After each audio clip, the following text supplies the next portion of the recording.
Hey guys, how's it going? Josh here. Now, today we're going to talk a little bit more about Zack Snyder. It's really interesting because the storyboard artist Jay Olivia has revealed a few details about Justice League's original interpretation and vision for the character of Superman. It's very much fitting to what previously was speculated before Joss Whedon came on board, which was that Superman is somewhat evil in this movie when he comes back to life. The quote directly goes as such: "I did from the time they arrived to the nuclear reactor all the way to the end of the fight." They referring to the fight between the Justice League and Steppenwolf and the Armies of Apocalypse. There's a couple stuff that when I watched the film, I was like, what happened to that? I was really looking forward to seeing it because I've done some crazy stuff. I tried to top what I've done with Superman. When Superman comes back, I had done some really crazy stuff like Superman Unhinged. So this is really interesting because we also got reports a few days ago, because Snyder on some of his favorite social media sites confirms a few things time from time about his original vision for the movie. He revealed that originally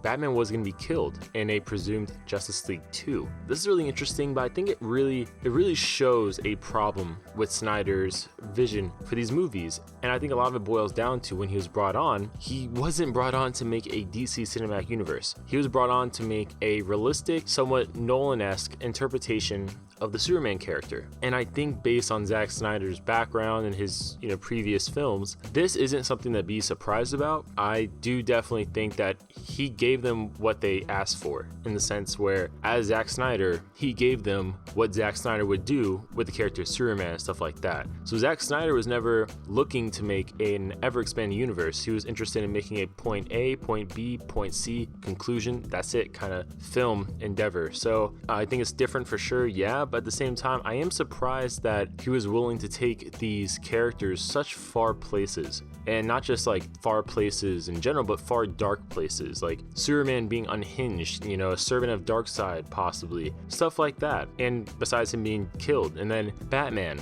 basically we only get Batman for not that many films, dies, which may be another reason, besides the fact that we knew his Batman was based off of the Dark Knight Returns Batman, that may be another reason he decided to cast an older Batman, because maybe he knew from the get-go this was not a Batman built for longevity in this new DC film universe. This was a Batman made to come in, be Batman a little bit, and then die. So definitely really interesting stuff here. Comment below your guys' thoughts. How do you feel about the whole Zack Snyder stuff? Do you want a Snyder cut still? Do you not want a Snyder cut? Are you happy that he's no longer seemingly with the DC universe? I guess my last question for you guys is, are you surprised by all this information that we've gotten over the, months and years since Batman v Superman and since Justice League? Are you surprised about his original vision and what he wanted to do with the characters? Comment below your guys' thoughts, and I'll see you guys later.